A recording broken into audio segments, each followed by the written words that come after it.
Est-ce que vous savez que les limites peuvent vous aider à mener une vie meilleure et beaucoup plus paisible? Découvrez comment les limites apportent la liberté d'en jouir de la vie de tous les jours.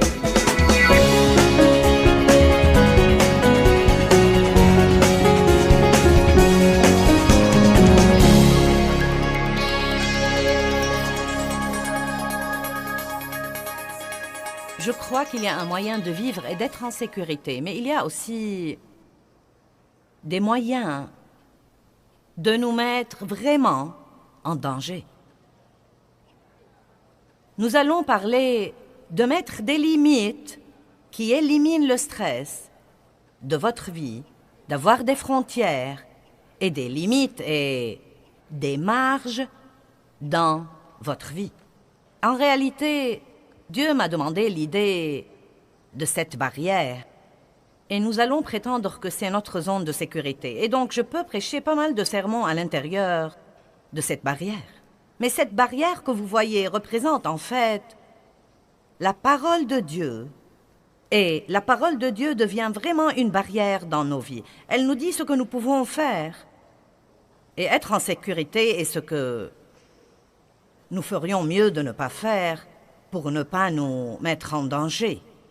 Et un des petits exemples que je vais utiliser ce week-end est que, vous savez, beaucoup de personnes sont exaspérées parce que le chien de leur voisin vient salir leur jardin et ils rouspètent toujours contre le chien et contre leur voisin. Mais la vérité est que s'ils avaient mis une bonne barrière, le chien du voisin n'aurait pas sali leur jardin. Ne vous fâchez pas contre le chien ou contre le voisin si vous ne faites pas ce que vous êtes censé faire. Il y a des gens qui font du mal aux autres. Et beaucoup d'entre vous, si je vous demandais combien d'entre vous ont été vraiment blessés par quelqu'un, la plupart d'entre vous vont probablement lever la main. Mais la vérité, c'est que parfois, les gens nous font du mal parce que nous ne mettons pas de limites ni de barrières. Nous ne leur disons pas, vous savez, vous n'allez pas me faire ça et rester en relation avec moi, ou je n'accepte pas ce comportement, je n'accepte pas votre façon de me parler. Et vous allez m'entendre dire ça plus d'une fois ce week-end, mais je vais commencer à le dire maintenant pour que vous commenciez à y penser. Une des raisons pour lesquelles il nous est difficile de mettre des barrières entre nous et les autres, c'est que nous ne le faisons pas assez tôt. Je crois que beaucoup de fois, nous attendons trop longtemps et nous laissons les gens qui sont dans nos vies prendre beaucoup de mauvaises habitudes. Et nous leur laissons passer beaucoup de choses que nous n'approuvons pas et que nous n'aimons pas depuis le début. Mais nous essayons de les éliminer par la prière ou bien, vous savez, nous ne voulons pas blesser ces personnes ou ceci ou cela ou quelque chose d'autre. Et parfois, même en tant que chrétiens, nous nous embrouillons à propos de l'amour et nous ne savons même pas vraiment ce que nous devons dire aux autres ou combien nous devons supporter. Et donc, nous allons essayer de clarifier beaucoup de ces choses-là ce soir. Et nous avons besoin de barrières dans beaucoup de domaines. Et à vrai dire, la discipline, la maîtrise de soi et la discipline, et mettre des frontières et mettre des barrières dans nos vies sont parmi les choses importantes que nous puissions faire. Et comme vous le savez, une vie sans discipline est une vie qui court sûrement au désastre. Et donc, c'est parti. Le message de ce soir s'intitule « Marcher sur le fil du rasoir » et nous trouvons ça fascinant. Et nous disons « Ouais, je marche sur le fil du rasoir ». Eh bien, c'est plutôt devenu une façon populaire de voir la vie aujourd'hui. Mais franchement, Dieu ne veut pas que nous marchions sur le fil du rasoir. Car si vous faites cela, vous n'aurez aucune marge pour quoi que ce soit. Ce que nous devons faire, c'est vivre de façon à avoir la paix et à éliminer le stress de notre vie. J'ai donc une question pour commencer. Est-ce que vous menez une vie vraiment insoutenable? Vous dites, qu'entendez-vous par là? Est-ce que vous vous surprenez à dire, eh bien, je ne peux plus faire ça? Je ne peux pas continuer comme ça? Si je dois vivre comme ça 1 an de plus, ça va probablement m'achever. Croyez-moi, je n'en peux plus, c'en est vraiment trop. Si vous dites des choses comme ça et que vous êtes sérieux, et à vrai dire, ceux qui disent ces choses sont plus nombreux que ceux qui ne les disent pas. C'est incroyable le nombre de gens qui disent qu'ils mènent une vie qu'ils ne peuvent pas supporter du tout. Je connais des gens, beaucoup de gens dans le ministère, qui me disent tout le temps « Je ne peux pas continuer à faire ça, je ne peux pas continuer à travailler autant, je ne peux pas continuer à voyager autant, je ne peux pas continuer. » Vous savez, donc ce que vous dites vraiment, quand vous dites ça, et je sais que j'ai des limites et que je les ai atteintes, mais je vais les ignorer et voir si je peux m'en tirer. J'ai enseigné un jour un message intitulé « Les avertissements ignorés ». Et vous savez, votre corps vous donnera des avertissements. Votre corps vous le dira quand vous le poussez trop. Mais que faisons-nous? Oh, ça va. Les gens avec qui vous êtes en relation vous donnent des avertissements. Quand ils commencent à vous dire « Je sens que je ne te vois jamais. J'ai l'impression, quand on est ensemble, que tu ne m'écoutes vraiment pas. J'ai l'impression que tu n'as jamais de temps pour moi. Tu es toujours en retard chaque fois que nous sommes censés faire quelque chose. » Les gens vous donnent des avertissements. Ils vous font savoir qu'ils ne sont pas heureux. Mais combien de gens font quelque chose pour améliorer leur relation avant que ce ne soit vraiment trop tard? Amen? Si vous savez que vous menez une vie insoutenable, je veux vous suggérer de prendre la décision dans ces 3 jours à venir de ne pas remettre le changement à 1 an, ou à 2, ou 3, ou 4, ou 5 plus tard, ou jusqu'à ce que vous ayez une dépression nerveuse, ou une crise cardiaque, ou que vous perdiez tous ceux qui sont dans votre vie. Mais vous devez faire les changements que vous devez faire pour mener le genre de vie que vous croyez que Dieu veut que vous ayez. Et la vie qu'il veut que vous ayez doit être une vie paisible et vraiment puissante. Jésus a dit « Je vous laisse ma paix ». Nous ne sommes pas censés être tout le temps stressés et frustrés et sur le point de craquer en essayant de survivre jour après jour. Allons maintenant à Nombre chapitre 11 à partir du verset 10. Ça a l'air de quelque chose dont vous avez besoin?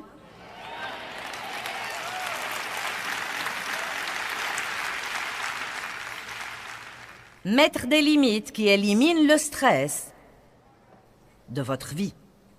Et Moïse entendit le peuple qui pleurait, chacun dans sa famille, et à l'entrée de sa tente. Et la colère de l'Éternel s'enflamma fortement. Et cela fut mauvais aux yeux de Moïse. Donc Dieu avait donné à Moïse le travail de mener ce peuple de plus de 6 millions à travers le désert et jusqu'à la terre promise. Ceci aurait pu être un voyage de 11 jours, mais après 40 ans, ils erraient toujours là. Et une des raisons était que chaque fois que les choses n'allaient pas comme ils le voulaient, ils étaient déprimés. Et donc les voilà qui pleuraient de nouveau dans toute la terre, parce que les choses allaient mal. Ils avaient des épreuves, des tribulations, et ils avaient des ennemis. Les choses étaient difficiles, et Moïse en avait vraiment assez. Et il a dit au Seigneur, « Pourquoi affliges-tu ton serviteur? Et pourquoi n'ai-je pas trouvé grâce à tes yeux que tu aies mis sur moi la charge de tout ce peuple? Est-ce moi qui ai conçu ce peuple? Est-ce moi qui l'ai enfanté pour que tu me dises, porte-le sur ton sein comme le nourricier porte un enfant, jusqu'au pays que tu as juré de lui donner?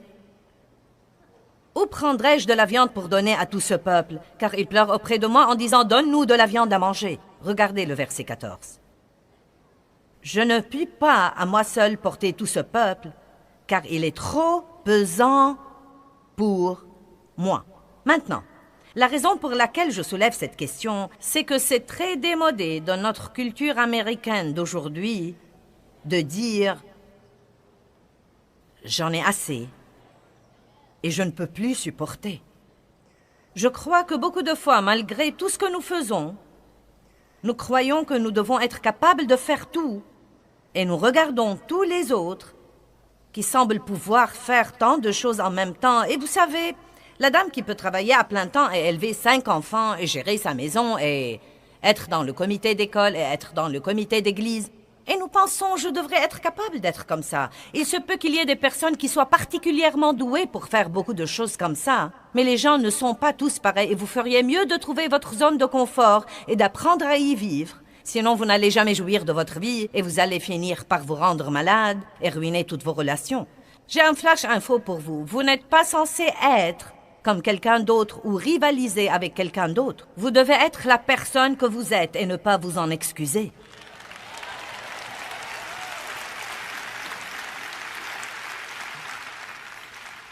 Il n'y a pas de mal à dire « J'ai atteint ma limite ». Vous savez, nous disons tout le temps, nous citons Philippiens 4, « Je puis tout par le Christ qui me fortifie ». Et je vais être franche avec vous, je crois que cela a été prêché hors contexte.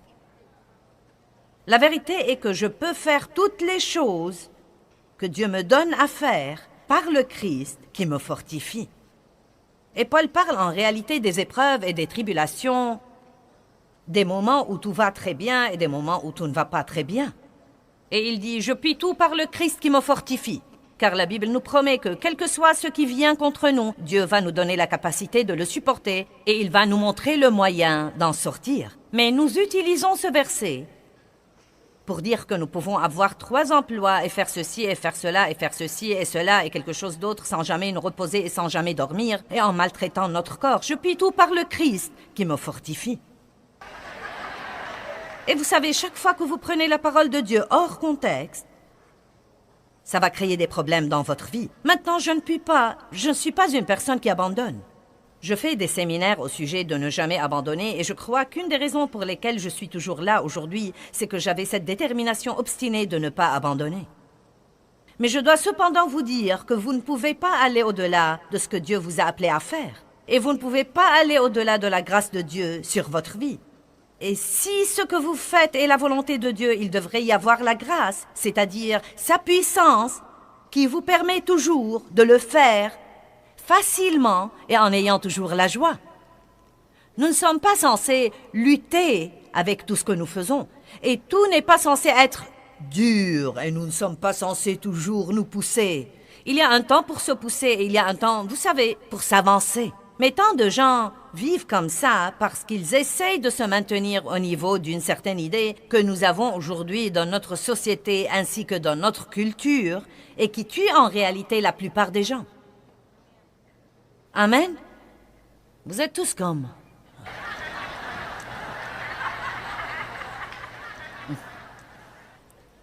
Exode 18.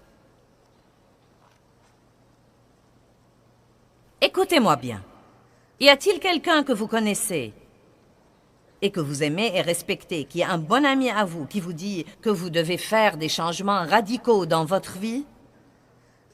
Non, mais est-ce que quelqu'un vous a dit que vous feriez mieux de commencer à mieux vous occuper de vous-même? Est-ce que quelqu'un vous a dit ça? Pas assez d'entre vous? Je vais donc vous le dire moi-même.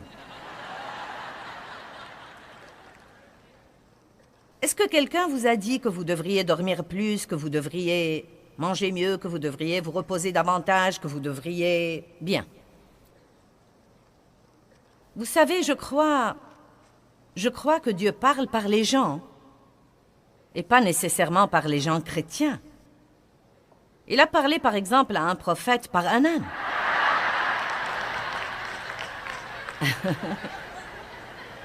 Amen.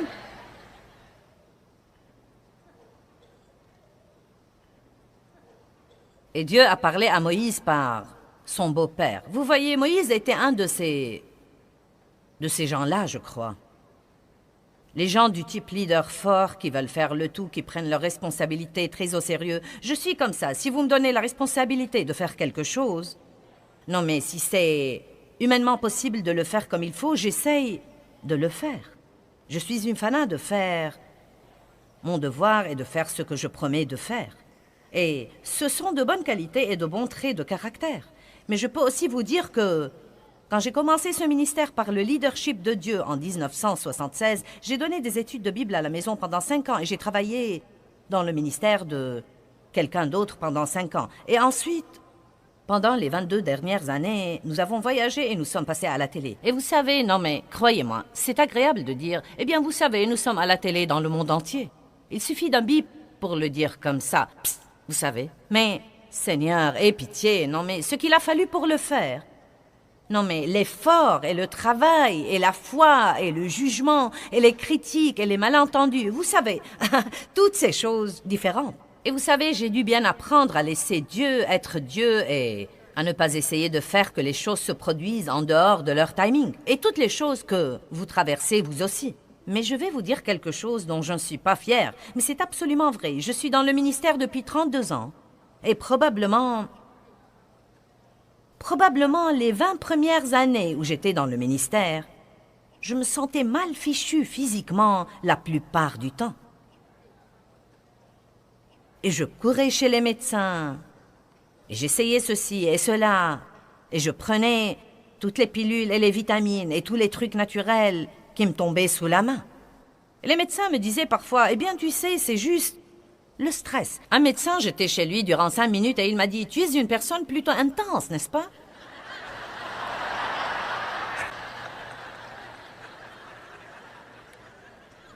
Non, ce n'est pas vrai, je ne suis pas intense et je ne suis pas du tout stressée.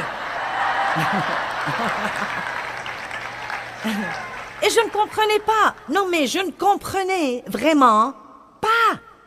Tout d'abord, j'ai grandi dans une maison abusive et donc j'avais beaucoup d'insécurité.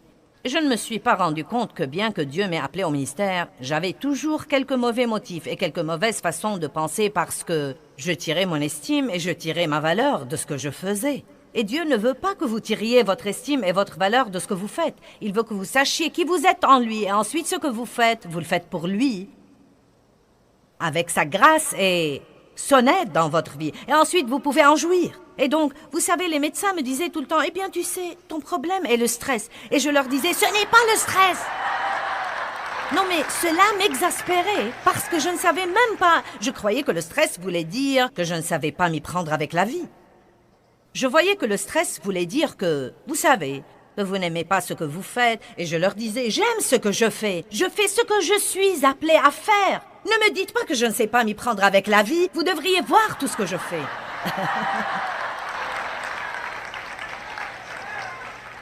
Mais après 20 ans de croire qu'ils étaient tous fous, ce qu'il y a d'intéressant, c'est que personne d'autre ne savait ce que je ressentais. J'ai juste continué à me pousser et à m'avancer. Non, mais je voyageais et je faisais des réunions et... Non, mais vous savez, nous faisons environ 13 conférences par an ici aux États-Unis et nous allons à l'étranger 3 fois par an. Et je fais des séminaires et d'autres choses comme ça et beaucoup de télé. Mais il y a eu un temps où je faisais 36 conférences par an, c'est-à-dire que je faisais 3 conférences tous les mois. Maintenant, vous savez quoi? C'était idiot. Non, mais la seule chose que je peux dire, c'est que c'était vraiment idiot. Et ensuite, entre ces choses-là, je faisais des séminaires. Vous savez, j'y repense et je me dis... Si ce n'était la miséricorde de Dieu, je serais morte. Vous savez, mon cœur était juste. Mais bien que votre cœur soit juste, vous ne pouvez pas violer les lois spirituelles de Dieu et ses lois de santé et ses lois de repos et ne pas payer le prix. Épaphrodite était un homme qui voyageait avec Paul et il est tombé malade pour avoir travaillé dur dans le ministère. Et donc, ce n'est pas parce que vous êtes pasteur ou enseignant de la Bible ou quoi que ce soit. Vous devez donc toujours vivre selon les directives de la parole de Dieu si vous voulez vivre en sécurité. Et je crois personnellement que nous n'avons pas idée dans ce pays à quel point notre vie est déséquilibrée. Croyez-moi, quand vous allez dans d'autres pays du monde, les gens vivent à un rythme beaucoup plus lent et, vous savez, ils prennent de petits sommes, ils font la sieste l'après-midi. Vous savez, ils ne travaillent pas 7 jours sur 7, ils ne sont pas disponibles 7 jours sur 7, 24 heures sur 24. Ils ne portent pas de radiomessager, de téléphone cellulaire, d'ordinateur portable et tout ça. Non mais dites-moi, que faisons-nous à nous-mêmes? Que faisons-nous à nous-mêmes? Non mais aujourd'hui, si quelqu'un ne peut pas vous trouver pour 5 minutes, il agit comme si c'était la fin du monde. Eh bien, où est-ce que tu étais? Je t'ai appelé 2 fois et tu n'as pas répondu à ton téléphone.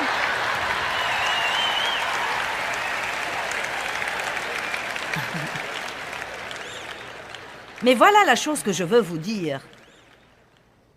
Écoutez-la, s'il vous plaît. Le monde ne va pas changer. Le diable ne va pas changer. Vous n'êtes pas sûr que les autres personnes dans votre vie vont changer. Il n'y a donc qu'un seul choix que vous avez. Si vous voulez que quoi que ce soit change, vous devez vous-même le changer.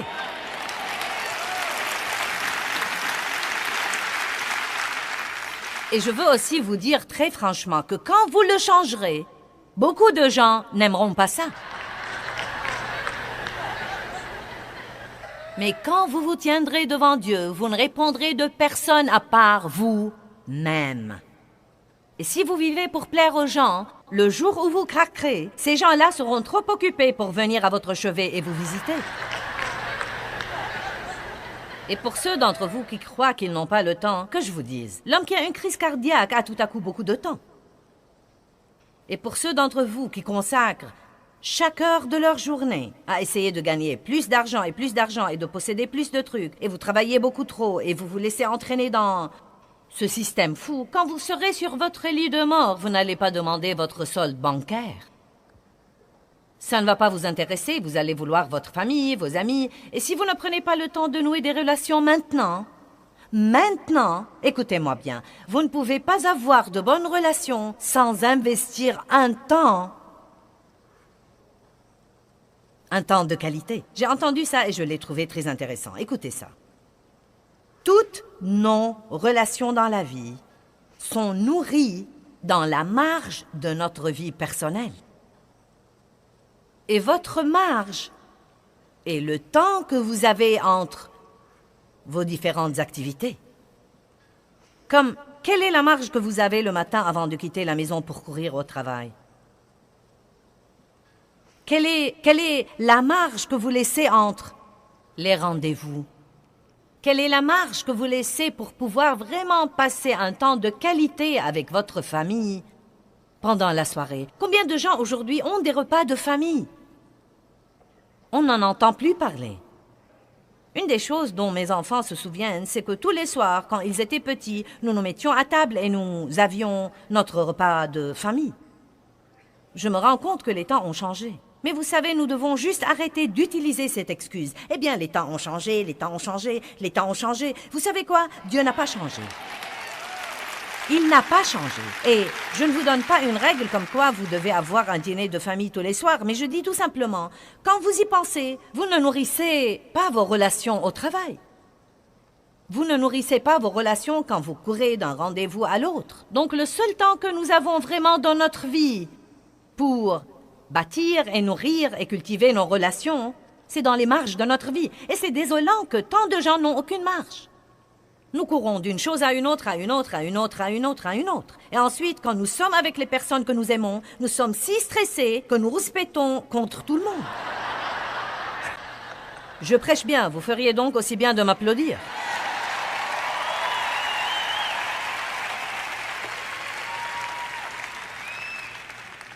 Donc, j'ai pris la décision il y a plusieurs années. Il y a 12 ans, car j'étais malade pour 20 ans et j'enseigne depuis 32 ans. Eh bien, j'ai pris la décision de jouir vraiment de ma vie. Cela me tenait tellement à cœur que j'ai changé le nom du ministère.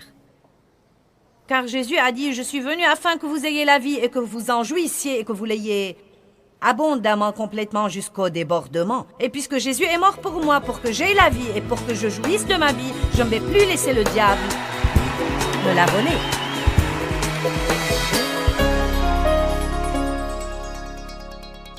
Eh bien, les frontières sont vraiment la façon de Dieu de nous protéger si nous les comprenons et si nous les observons. Et je veux vous enseigner tout ce que je peux vous enseigner sur les frontières et sur la vie dans ce que j'appelle la zone de sécurité de la vie.